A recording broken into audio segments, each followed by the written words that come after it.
warahmatullahi wabarakatuh. Kali ini pada pelajaran fisika akan membahas pokok bahasan dinamika rotasi dan kesetimbangan benda tegar. Oke, di sini tata konsep dimulai dari dinamika rotasi.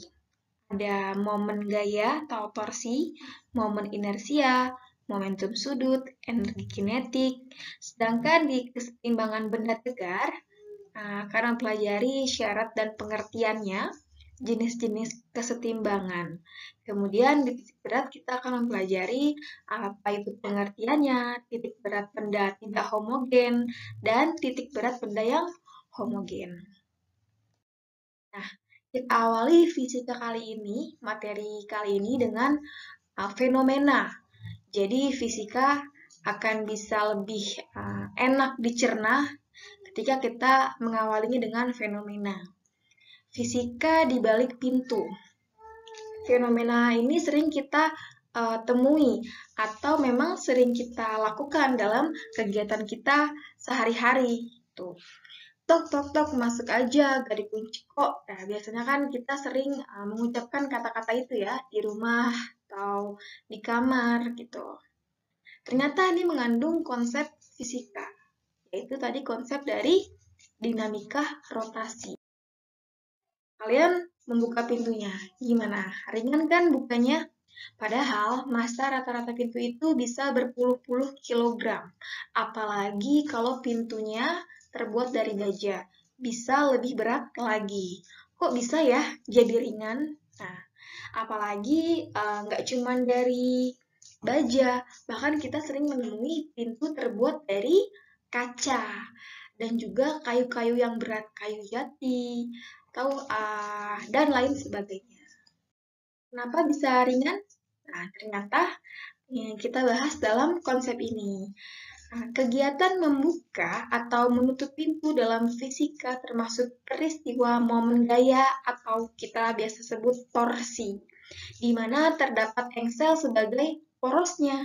Nah, biasanya pintu ini kan gagang pintu ya, sedangkan engsel-engsel pintu itu biasanya ada di belakangnya, sini nih ya kan. Nah, sederhananya, torsi didefinisikan sebagai gaya yang bekerja pada lengan gaya, atau dalam bahasa matematisnya, ini simbol T kita bisa baca tau, atau torsi. Tau sama dengan F dikali dengan R, di mana F-nya adalah gaya, R-nya adalah jarak. Nah, ini dia. Momen gaya atau torsi. Nah, jadi momen gaya ini merupakan besaran yang menyebabkan benda dapat berotasi atau berputar.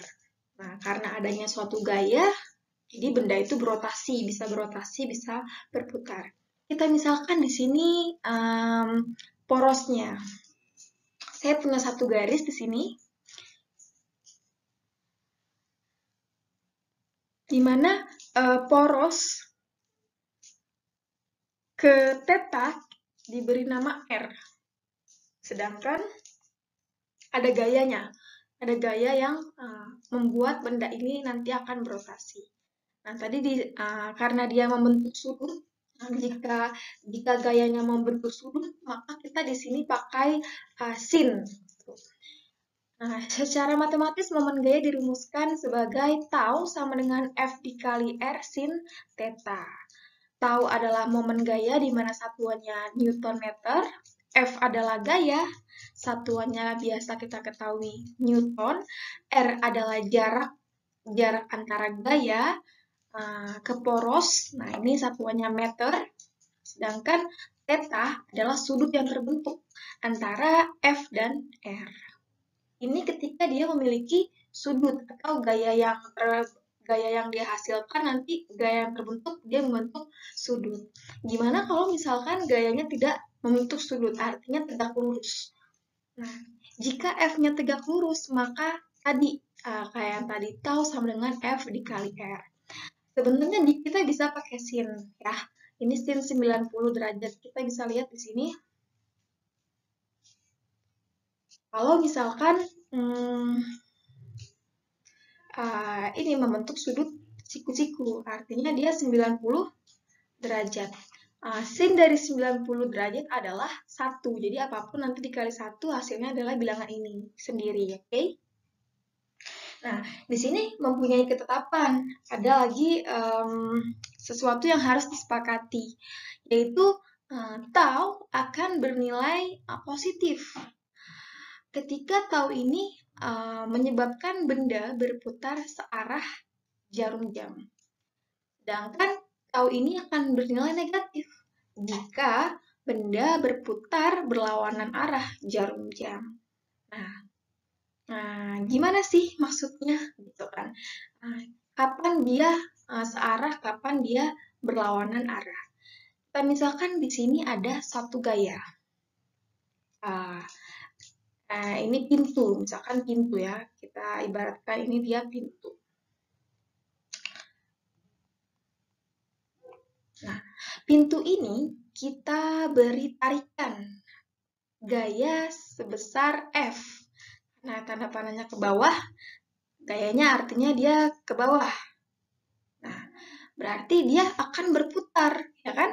Ketika dia tarik ini, F-nya, tarik, dia akan berputar. Nah, kita ingin membuka pintu ini ceritanya.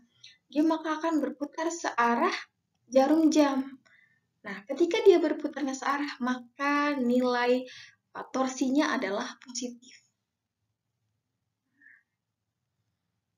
Tapi, jika dia berlawanan arah, artinya panahnya atau gaya yang diberikan kita tarik. Nah, seperti ini. F-nya di sini. Maka dia akan berotasi, berlawanan jarum jam. Ya, ke arah kiri. Nah, maka ini bernilai negatif.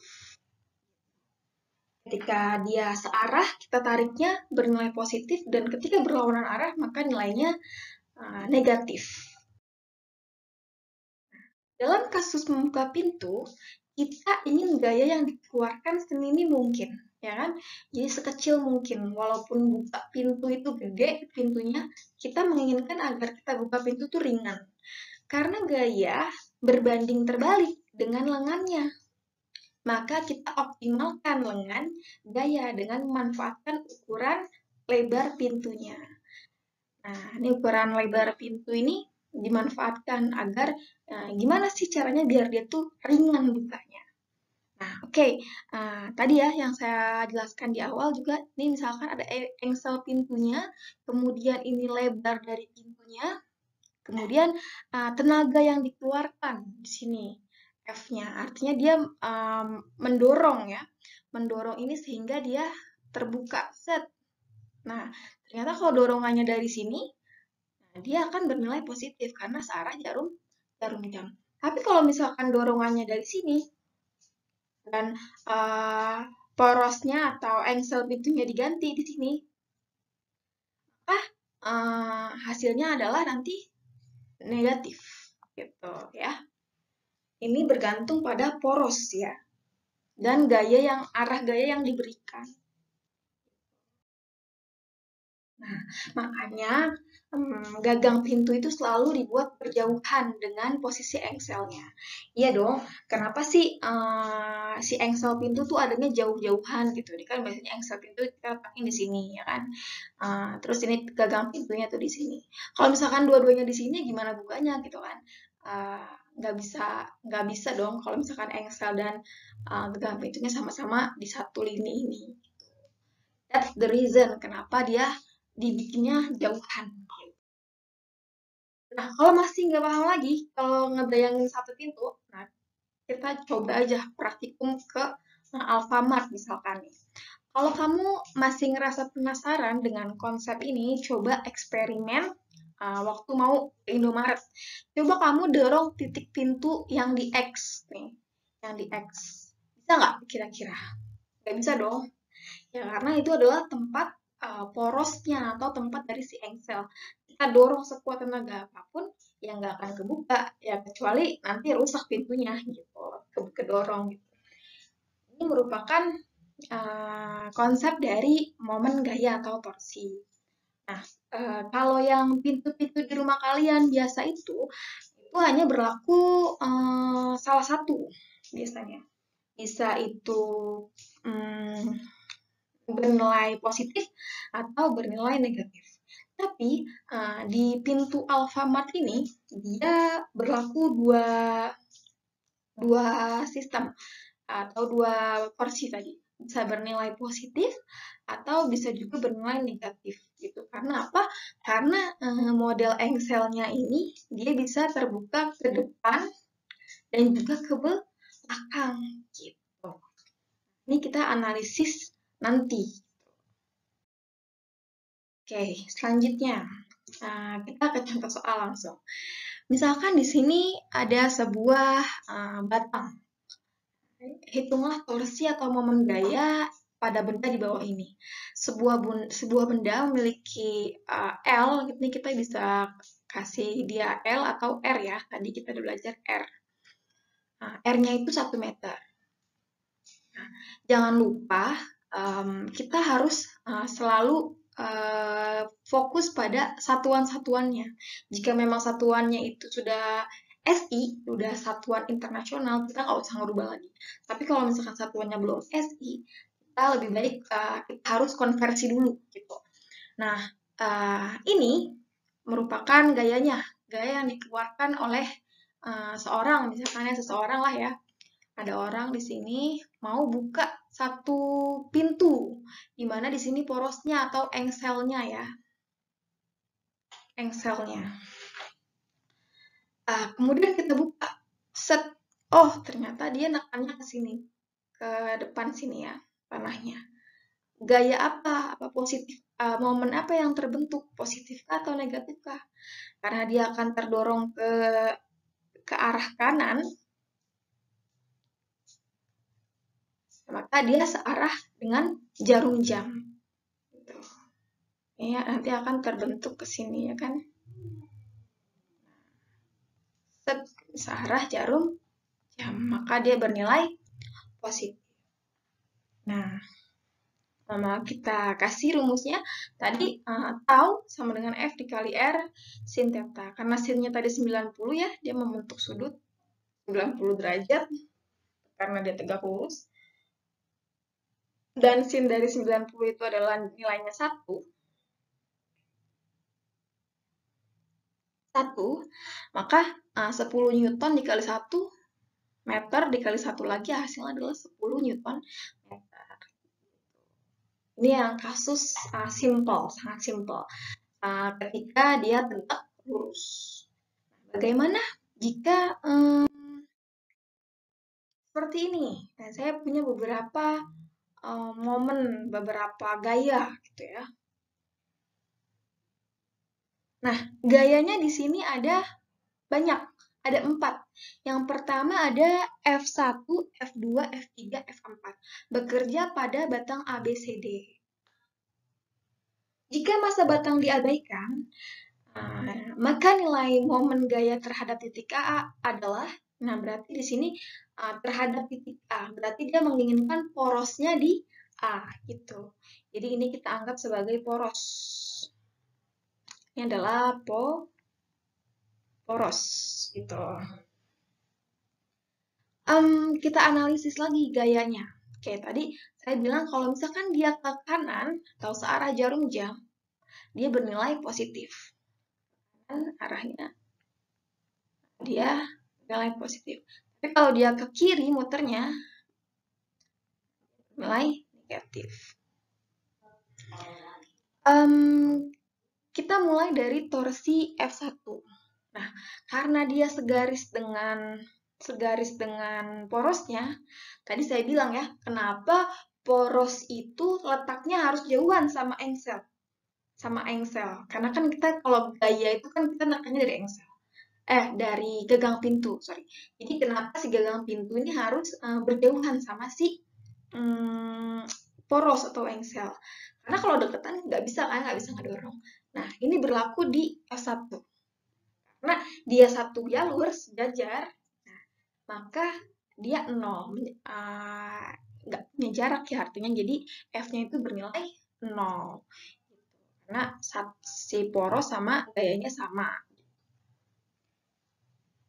Kemudian kita ke F2. Nah, F2 ini punya gaya 4 Newton. Kemudian jaraknya 2 meter. A ke B ini 2 meter. Nah, kemudian gayanya atau panahnya ke bawah. Oh, berarti dia menarik ya, menarik dari pintu itu. Menarik pintu ini sehingga nanti memberikan gaya tariknya sebesar 4 Newton. Kira-kira dia akan gerak nggak nih? Gitu. Kemudian ternyata dia gerak. Gerak berarti kita masukin tadi rumus torsinya, momen gayanya. Tau 2 sama dengan F2 dikali R2. F2-nya 4,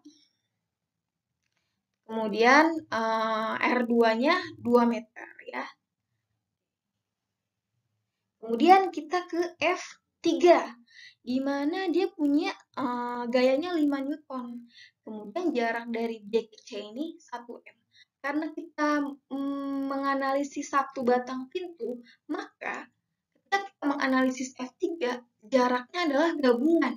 Gabungan dari A, B, dan C. Sehingga A ke C ini adalah 2 ditambah 1. R3 menjadi 3. Kita analisis apakah dia min ataukah plus.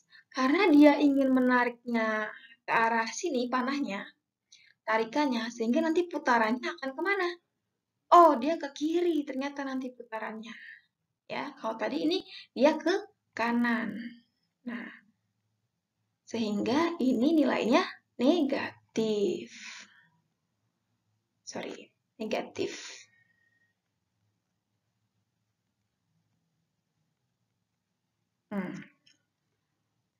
Negatif F3. F-nya 5, R-nya 3. Tadi ya, gabungan dari A ke C. Oke, kemudian ke F4. Ternyata jarak dari C ke D adalah 3 meter.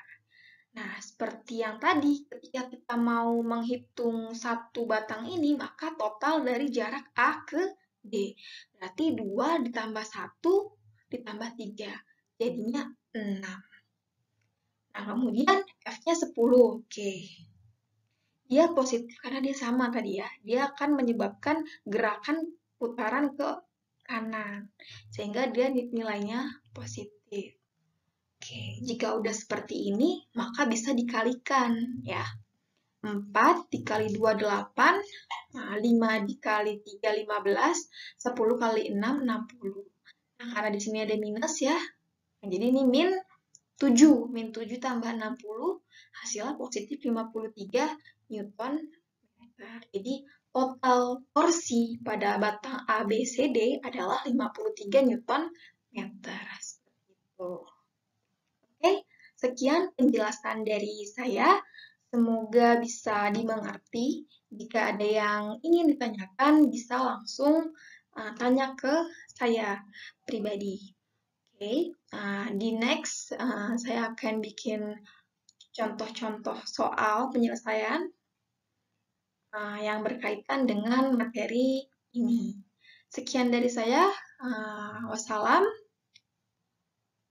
Wassalamualaikum warahmatullahi wabarakatuh.